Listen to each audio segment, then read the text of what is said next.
Assalamualaikum warahmatullahi wabarakatuh. Halo semuanya, apa kabarnya hari ini? Semoga sehat selalu dan tetap semangat.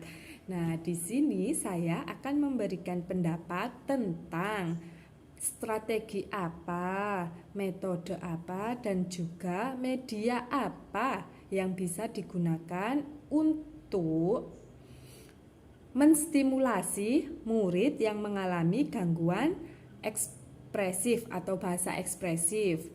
Nah, yang pertama yaitu strategi. Strategi yang kita gunakan yaitu yang pertama sering mengajak anak berbicara.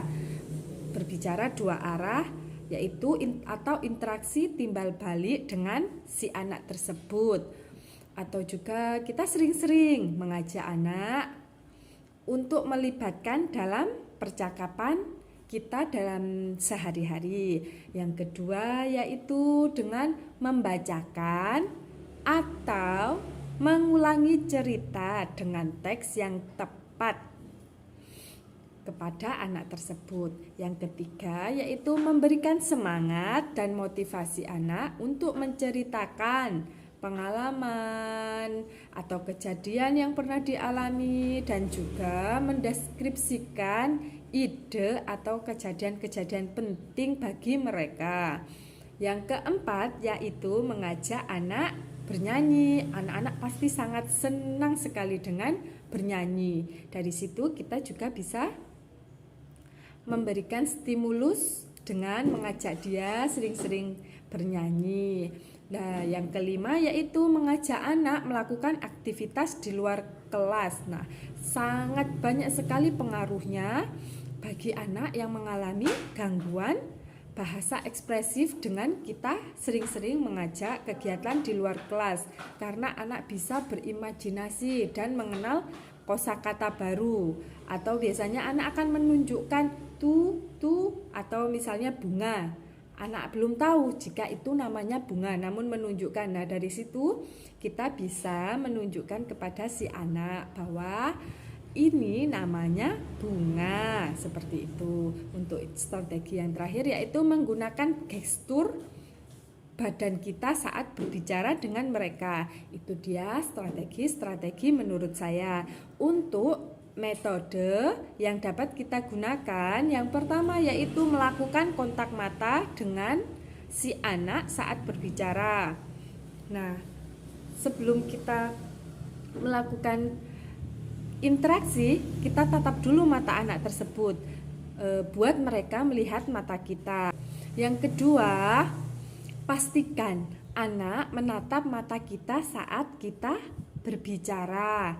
Nah, kita juga bisa memberikan perintah kepada si anak. Misalnya, kita meminta anak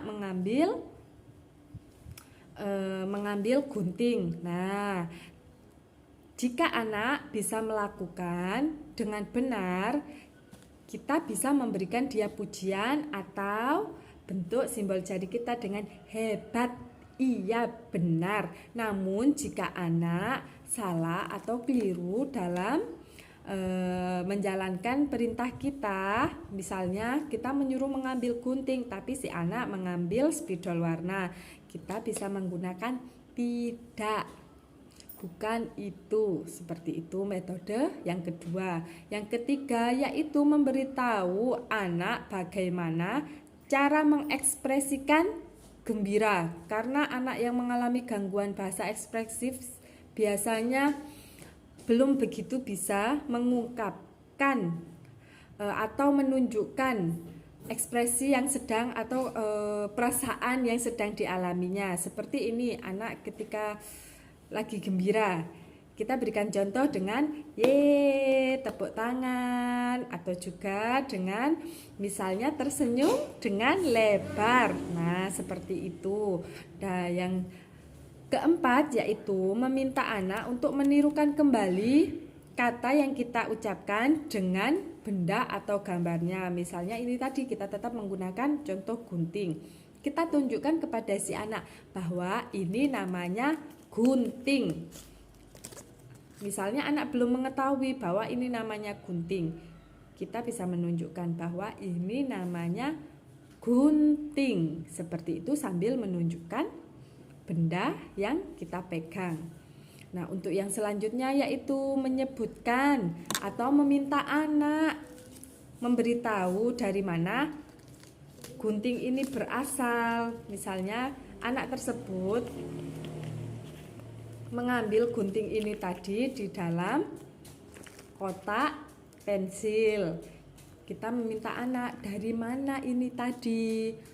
Jika si anak belum bisa mengungkapkan atau memberitahu bahwa ini kotak pensil, anak pasti akan menunjuk tuh seperti itu, dan kita bisa memberitahu bahwa ini namanya kotak pensil. Jadi selain itu anak akan memiliki kosakata lebih banyak dari sebelumnya dan mulai belajar untuk mengungkapkan apa yang dia lihat.